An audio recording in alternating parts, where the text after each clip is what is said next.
To call the Finance and Audit Committee meeting to order, and I'd like to recognize firstly that we are gathered on the traditional territory of the Snuneymuxw First Nation. Our clerk today will be Ms. Sky Snellgrove. Morning, Ms. Snellgrove.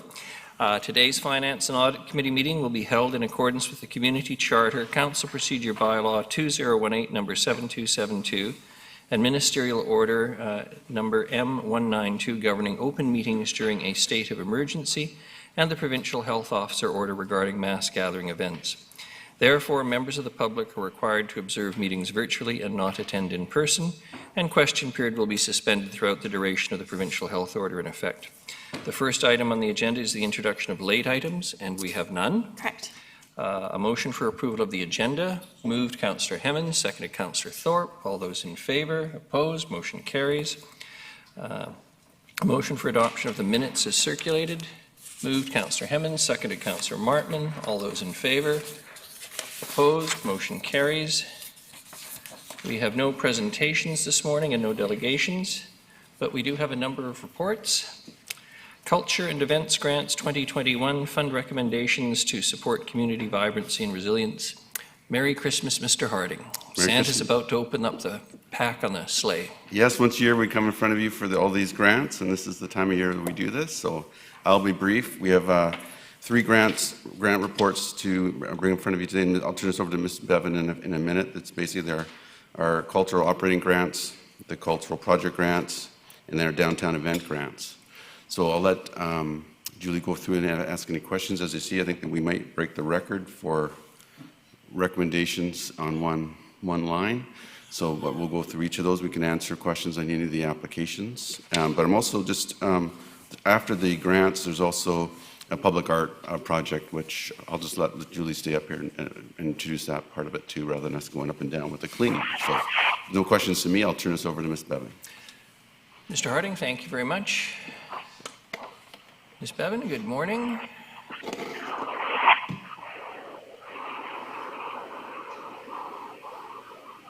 I'm hearing something a little funny in our audio system.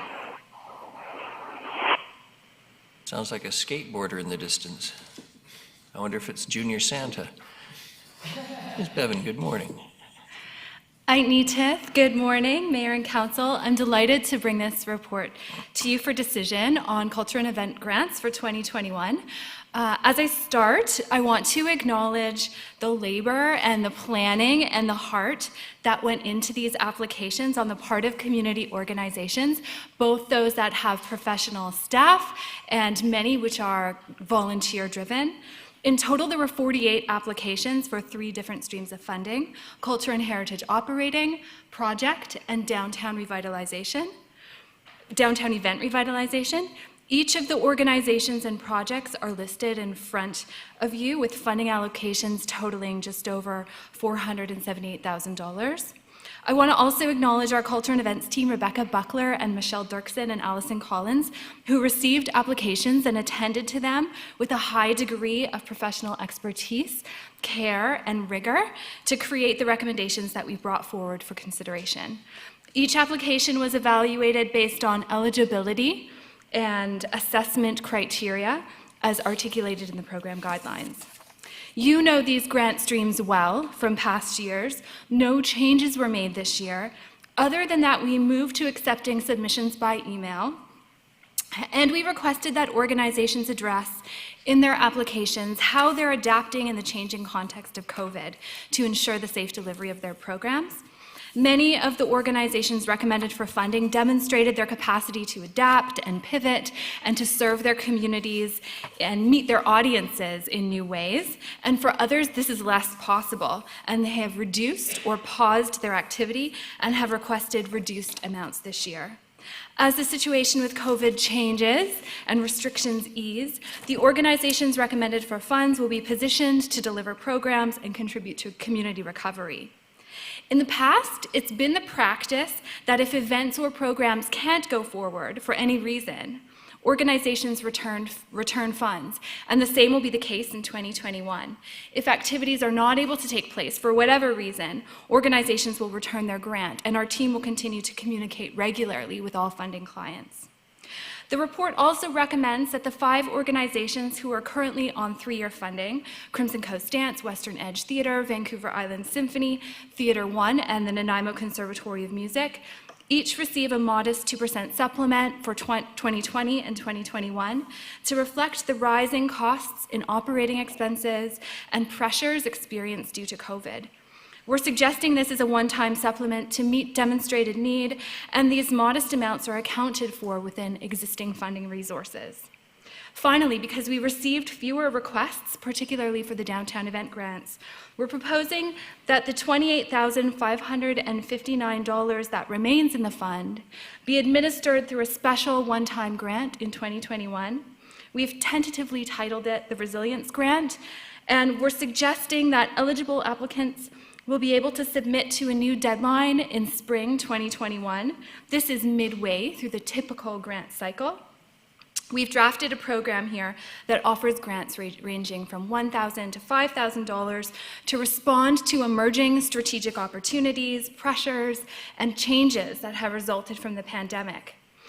A draft of proposed guidelines and an application form has been attached to the report for your review and consideration. In our conversations related to Reimagine Nanaimo, in the 2020 funding reports we've reviewed, we've heard about significant challenges facing the arts and culture sector.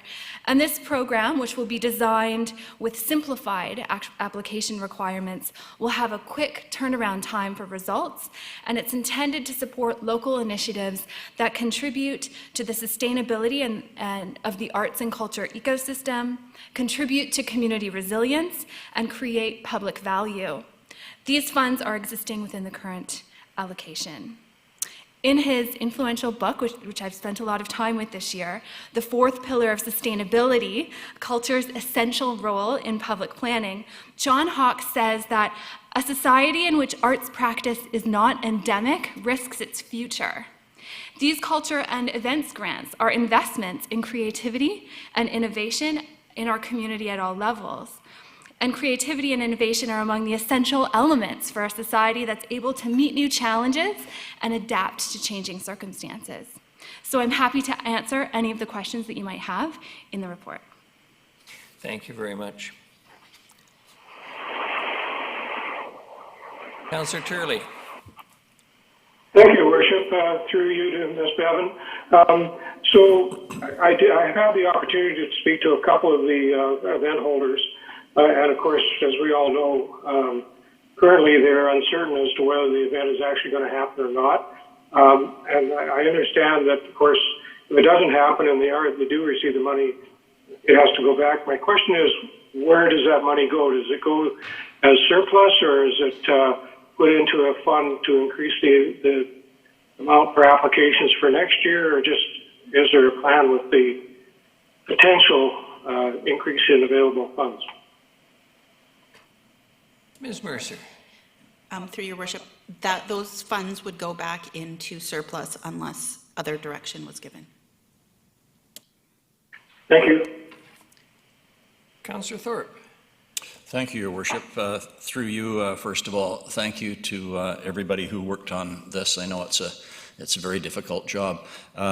For the benefit of the public, though, I think it's very important that we stress that there is accountability in these grants, and that part of the application process involves groups having to submit a final report on the previous year's activities. Otherwise, they're ineligible. So I am assuming, and just for my comfort, I assume that that has happened in every case where applicable here, and that staff is satisfied with the money being spent in a good way.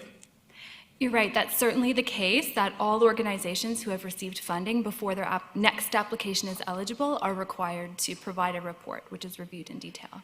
Thank you. Councillor Gisselbrock. Thank you, Your Worship. Through you to Ms. Bevan. I might have missed it in the report. I'm just curious how many organizations, groups apply for grants and don't get them? This year, there was one application that was deemed ineligible, but every other application was assessed, every other group was assessed and awarded funds. Okay, and just to follow up on that, is the financial ask from all the groups exceed what our current grant funding is? And do we adjust do we reduce down the amount that they're asking for to sort of make it all fit? Yeah, that's certainly the case. Particularly, there's a lot of pressure on the culture and heritage operating and project grants. This year has been a bit of a different case because many organizations, because we only fund up to 25% of an organization's operating budget, and operating budgets, some are projected to be lower in 2021. In some cases, request amounts are down. So this is a year where there has been, we have assessed many organizations at lower than their request, which is typical. And when we come back with our grants review, we can bring some information and analysis on trends that we've observed over the past few years. Excellent. Yeah, I'd be curious just sort of the level of demand and how it sort of relates to what we're offering and sort of how we're having to adjust what we're providing. But thank you very much for the awesome work. It's exciting to see that there is still a lot of organizations looking to engage, and even despite the COVID conditions. So, Ms. Bevan, just out of curiosity, obviously the names of many of the applications or applicants for operating grants, the names are obvious. We know about the Nanaimo Conservatory of Music. We know about the Nanaimo Festival Heritage Theatre Society. I have to ask, Wordstorm Society of the Arts, the last one, what do they do? Well, I'd be happy to send you some more information, but they are an organization that organizes poetry events throughout the city and have an annual ongoing program. Thank you. I kind of assumed it might be that, but for the benefit of the many people who will be listening this morning, looking through this list, wondering what council's doing with their money, it's always useful to be able to tell them exactly where it's going. And poetry is very important. The city does recognize that through its existing program with a poet laureate and a youth poet laureate, and hope it will continue with success. Councillor Hemmons. Thank you, Your Worship. I'm curious about the extra funding going into surplus, and I wonder, given that our applications are down because the community is under great stress, I wonder if we have an opportunity for, instead of having excess go into surplus, but to reserve it for next year when, again, our arts organizations are probably going to be in the same position, and we might have more interest in downtown events. So I guess I'd be curious from financial staff, prior to it going into surplus, would we have an opportunity to discuss that? We could bring that back closer to the end of the year when we know what's come back and what hasn't. Because they're asking for the excess funds this year for the downtown grant to be put into another grant. So if any of the other grants that have been fully allocated, if any of those come back, we could bring that back to you closer to the end of the year to decide on how to deal with that. Closer to the end of this year? Yeah, sorry. Okay, I'm seeing the dealing problem. with 2021, yeah, sorry. Okay. This year is 2021 for me right now. Okay, thank you. Councillor Turley. Thank you, Worship. I have a question, two questions actually. Under the Culture and Heritage Project grants, there's one listed for the Nanaimo Arts Council recommends $0. I'm assuming that's because we already allocated funding to them in a previous discussion of the budgeting process. That's correct. This year, Nanaimo Arts Council is once again receiving an operating grant, and their request for project funds in the amount of $1,400 was evaluated as repeating work that was already happening, and we're looking at ways to facilitate collaboration between that organization and others. Great, thanks. And my second question is, because the symphony is listed as one of the applicants, and my wife, even though she hasn't attended meetings lately, is still listed as being on their Finance and Audit Committee. I'm assuming we're not going one by one through these, so I just will advise everybody that I won't be voting on the motions because of my concern over conflict. Thank you. Thank you very much, Councillor Turley. Any other questions? Arts and culture is getting an easy ride this morning. Councillor Hemmons? Approve the 2021 cultural grant funding operating project and downtown event recommendations of $478,166 as follows, and direct staff to administer a special rapid response program for 2021 resilience grant with the remaining funds of $28,559 to support resilience in Nanaimo's arts and cultural sector. Seconded, Councillor Martman. Any discussion? All those in favor? Dawn with a question. Sorry? I just saw Dawn's blue hand go up. Councillor Bonner, your little blue hand went up, I'm told. Oh, he was probably voting in favor. My apologies. That's what Councillor Hemmons tells me. She give me a bum steer. Oh, no, Your Honor, your worship, or whatever we're calling you this week. My hand was up. It's fairly white right now, but there is a blue one up as well. I have a question, though, if I may, and I certainly will be supporting this motion. I would like to know, though, and possibly for a future conversation, the question of truth and reconciliation is supposed to be top of mind of everybody at this time, and we are handing out a significant amount of money. And it's not so that's a concern, is a hope, is that all these organizations would be willing to, as part of their application, mention to the city or show how they are moving along this truth and reconciliation journey as well. Not necessarily that it would be a requirement, but it's certainly something I'd be interested to know, possibly for a future conversation. Thank you, Worship. Thank you very much, Councillor Bonner. Anyone else that I haven't noticed? All those in favor? Any contrary? None. Motion carries. Thank you very much. Thank you, Ms. Bevan. The next is a proposal for a welcome pole at Maffeo Sutton Park. Ms. Bevan? Thanks. So in front of you is a report and recommendation concerning the allocation of funds and a collaboration to realize a welcome pole by Snuneymuxw artist Noel Brown from Maffeo Sutton Park. This project is one that was first brought to the attention of city staff in 2018, and just this year, discussion was reignited. Earlier this year, as you know, the city had issued an RFP linked to a budget of $50,000 for permanent artwork at Maffeo Sutton Park. As has been reported to you in the fall, the committee that we struck to evaluate the RFP submissions concluded that none of the proposals were suitable to advance and suggested at the time that $50,000 wasn't an adequate budget to realize an artwork that would be permanent, meaningful, and iconic in such an important and well-loved park. To undertake a project of major significance, we would have to look at allocating more resources or find a collaborator. And such an opportunity for meaningful collaboration has presented itself. Since starting the conversation about a pole for Maffeo Sutton Park in 2018, Nanaimo Aboriginal Centre has undertaken several steps towards realizing this project. They brought the idea forward to the Snuneymuxw First Nation, and they opened up dialogue. Noel Brown, a renowned Snuneymuxw carver, was identified as the lead artist. Snuneymuxw Chief Mike Wise was engaged in conversation, as were senior staff from the nation, and their letters of support are enclosed.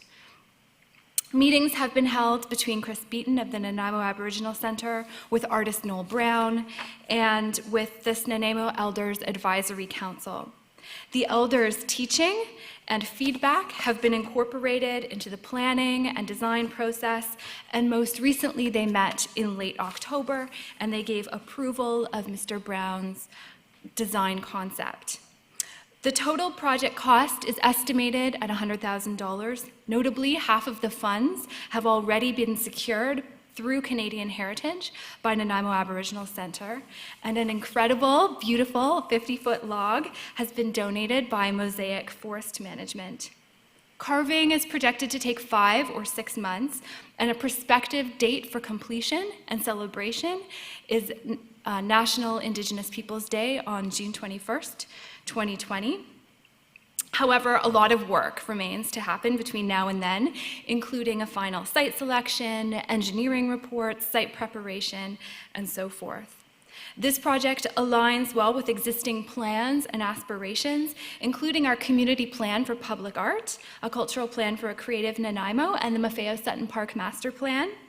Should it go forward, this project has the potential to be a significant and exciting community collaboration that strengthens relationships, opens up new dialogue and opportunities for storytelling, and adds in a significant way to the park. So I'm happy to answer your questions on this report. I'm just trying to be incredibly respectful and careful around this, but I do note the letters of support, initial one from Sinamic First Nation signed by Mrs. Brown, the second by Chief Wise, and it's dated February 22nd, 2019. Have there been some face-to-face discussions, or are they still on board? I just want to make sure, regardless of the fact that it says subject to their final approval, et cetera, but have there been recent discussions as well? There have been recent discussions, and most recently it was Joan Brown who communicated the approval of the Elders Council and helped initiate that meeting between them and the artist. Good, thank you. No other questions? Councillor Hemmons?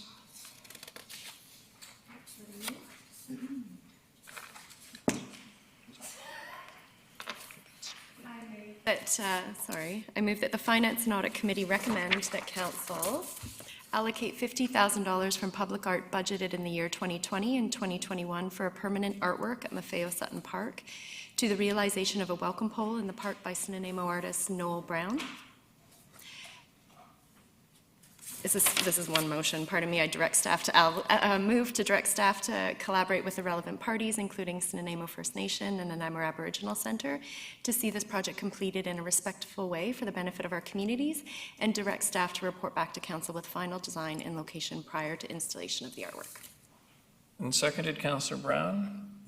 Any discussion, anyone? Seeing none? Sorry, Ms. Snellgrove. Councillor Bonner has his hand raised. Sorry. I keep looking at my screen instead of you, Councillor Bonner. I'll just have to get past that this morning. Please, go ahead. Thank you, Your Worship. Thank you. If I may, my interest is in number 3 of. You've gone quiet on us. Councillor Bonner, we can't hear you. Councillor Bonner, can you hear us? Because we can't hear you. Looks like you've muted yourself. There we go. You'll have to start again. Thank you, Your Worship. Can you hear me now? Yes. Okay. What I'd like to, specifically, I'd like to refer to number 3 in the motion, and that is that the staff report back with a final design.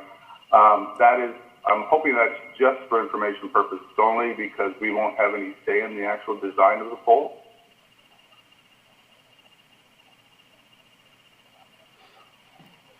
That's correct. There'll be a report forthcoming for information regarding the design and several other aspects related to the site and interpretation and celebration. Okay. And the other thing, I would just like to acknowledge that this is a collaboration between a number of organizations, and I'm very happy to see this moving forward. I hope that it's one of many polls that we'll be putting up in the near future. Thank you. Thank you very much. All right, all those in favor? Any contrary? Seeing none, motion carries. I was going to say from arts and culture and polls down to the Bowen Road utility and corridor upgrades. Mr. Sims bringing us back to earth. Pun intended. Thank you, Your Worship. I'm always pleased to be in front of council, and again this morning, just to talk a little bit about our infrastructure. In this case, it's an information report to advise council that we've drifted over budget on the Bowen Road project by a significant amount, and about $300,000 due to a number of factors, including some of the complications of night work and working around existing traffic, some underground conflicts with existing utilities that were not accurately represented on some of the older drawings. These are some of the challenges you always face with older infrastructure. And then some underground conditions that were not as expected, such as rock. The good news is that while this is as they say, a significant overage, there's other projects within the current 2020 budget that are well enough under budget that we can simply move money around. And so, as I've often said, we're only in front of council when we report on the projects that drift over budget, but not so much when they are under budget. And our annual review, we hope in February, will show you that by and large, most of the projects are coming in, and the average overall is less than the total budget. Be happy to take any questions. This is just an information report to advise council of the overage. Councillor Martman. Thank you. Through you, Your Worship. Just out of sheer curiosity, that's all. In the report, it talks about the night work, which, while reducing the impact to the traveling public, led to increased labor costs. I understand that. Slower productivity than expected. I was just curious about that. Thank you, Your Worship. To Councillor Martman, it's a good point, and usually when we went into this project, we instructed the contractor that they would have to work night work, and so they've allowed for some productivity, and due to some of the changes and some of the changing conditions, it got impacted more than they could have taken into account. So that's what contributes to that delay, a little bit of delay on their part. Okay, it wasn't like workers work slower at night. No, it might be we have something in the way that we need to take some time to think about, so that may delay the project by a few days, that kind of issue. Oh. It's on the city to resolve some of those challenges. Thank you. Barely working in the artificial light of a nighttime construction area isn't nearly as efficient as daylight. Thank you very much, Mr. Sims. For what it's worth, it's a tremendous improvement to that stretch of road, and I know that there were some concerns expressed by some of the dealerships about access to their premises, but it just enhances the whole neighborhood, and that with the connection onto the public works, Labio, et cetera, it's enhanced that whole area significantly, so thank you. The next is Investing in Canada Infrastructure Program Adaptation, Resilience. Sorry, Ms. Snellgrove. Councillor Bonner has his hand raised. Councillor Bonner.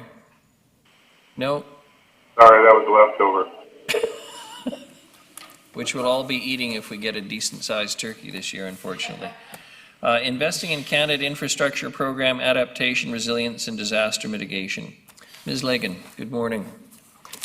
Good morning, Your Worship and Council. I'm going to introduce both D&E and then turn it over to Ms. Mercer. I'd like to say in collaboration, Corporate Services has worked with all city divisions to determine the best projects to bring forward for these two grants, totaling $2.3 million. So we're really pleased today to bring substantive grants to you for your consideration and approval. Thank you very much. Ms. Mercer. So staff are looking for a council resolution to support the application under the Investing in Canada Infrastructure Program under the Adaptation, Resilience, and Disaster Mitigation Grant Stream. So this stream will fund mitigation infrastructure projects that will support an increase in structural capacity and or increase natural capacity to mitigate and adapt to climate change impacts, natural disasters, and or extreme weather events. And this is 100% funding for any project that is chosen. So the program targets shovel-ready projects with a construction start date of September 30th. That can be completed by December 31st, 2021. So staff have identified the Seabowl Drive and Ptarmigan Way drainage upgrade project as a good candidate to submit. And the project is currently in the 2021 budget for $772,000. As the project is further detailed, there may be additional costs that the city would have to cover, but the grant would be applied for at the $772,000 mark. And Mr. Rosen is here to answer any detailed questions you have about the project. Thank you very much. Fair to say that these are extremely narrow criteria compared to many grant programs. So we don't get to add the whole wish list in. We have to focus on those things that have a chance. Yep. Fair comment, Mr. Rosen?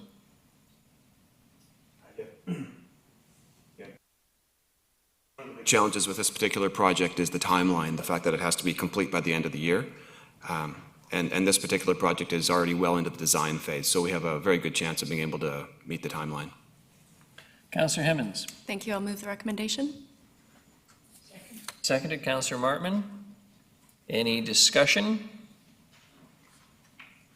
Seeing none. All those in favor? Any opposed?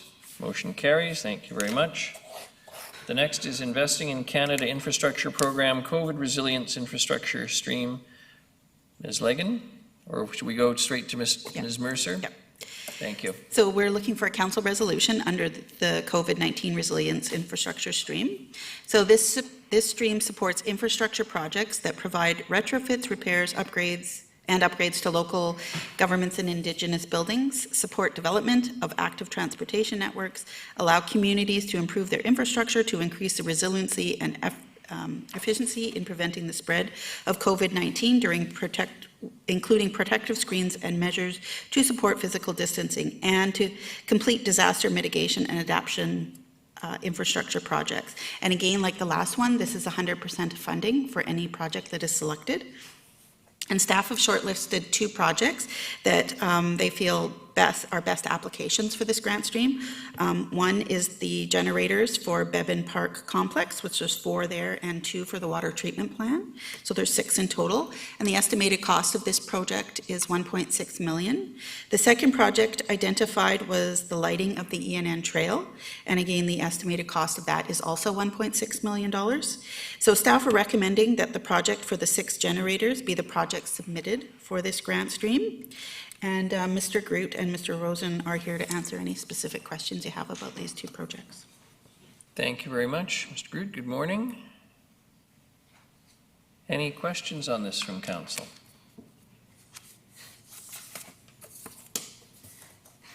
Councillor Gesselbrock. Thank you, Worship. I think this is the second kick at the can for grants for the generators, isn't it? Through your worship to Councillor Gesselbrock, the grant stream that was applied for previously was for the substation upgrade, so not specifically the generators. This would actually complete the entire concept of making having Bevan have the capacity to be completely functionally independent in any kind of natural disaster. Wonderful. So the substation upgrade that needs to occur in order to run the generators, that's just happening out of a regular capital program. Yeah, correct. Again, through your worship to Councillor Gesselbrock, it was part of the capital plan to do that upgrade, and then we had come to council previously in regard to some options around. There had been previous discussion about the generators and potentially purchasing the generators, but it had then been decided through council that we would just make the project generator ready. So this was a perfect opportunity to complete it in its entirety. So the project's happening. If we would be successful in the grant, the generators Bevan Park would run as it would in a normal operating day. Excellent. Thank you. And Councillor Bonner. Thank you, Worship. I'm just going to open my screen here. I noticed that, I have 2 questions if I may. I noticed that the program is available to local governments, Indigenous ultimate recipients, and not-for-profit organizations. I wonder if the city, during this process, has reached out to any of the organizations or Indigenous groups in town to partner up on a project of this nature. Through your worship to Councillor Bonner, no, we have not. look to partner with anybody under this grant. Okay, thank you. The next part is I'm wondering if the generators would be available to power other buildings in the area. I know this is specific, I think, for Bevan Park, but it's my hope that eventually we'll have an Indigenous people's place of culture there, which would also be able to hold numerous people during an emergency, and as a warming shelter. So I'm wondering if the potential is to also be able to supply power to other large buildings built. Through your worship to Councillor Bonner. So there definitely is extra capacity in the 500 kilowatts or the 4 500 kilowatt generators proposed, but I don't have the technical details to be able to answer if we could power an entire other facility. My guess would be that even due to the Bevan Park Master Plan concept and the potential distance between the two locations, it would probably be more cost effective to actually, in the possible future construction of the Indigenous Peoples Place, to incorporate a generator in that facility or in that amenity as a standalone. Thank you. If no other questions, Councillor Hemmens? Oh. Councillor Turley, please. Thank you, Your Worship. Through you to Mr. Groot. I'm assuming that the generators at Bevan Park would be for lighting and heating and not the ice plants? Through your worship to Councillor Turley, actually the concept is to be able to run the ice plants, because in the unfortunate event where there would be a large-scale natural disaster, unfortunately the ice arena ends up becoming a community morgue. So the need to run the ice plant is incorporated into that concept and into that design, and then ultimately the power requirements. Thank you. Well, Mr. Groot, that was a timely reminder of what disasters look like. Apologies. Not exactly a comforting image for any of us. Councillor Hemmens? Thanks. I'll move the recommendation. I have a seconder, Councillor Martman. Any discussion? Councillor Hemmens? Thank you. I will say with this report, I definitely sat up and took notice of the projects that weren't included because they are quite strategic. I'm thinking particularly of that sidewalk around Departure Bay, but ultimately I think getting ourselves set up for an emergency is what we need to do. So happy to support. Thank you. If nothing further, all those in favor? Any contrary? Seeing none, motion carries. Thank you very much. Is there any other business? None? I just want to, in fairness to Ms. Fuller this morning, who's never missed a meeting in the last little while talking about the city's money, thank you for your attendance this morning, even though you didn't get any stage time. A motion for adjournment. Councillor Martman, seconded Councillor Gesselbrock. All those in favor? Opposed? Motion carries. Thank you. No one more. You're not done.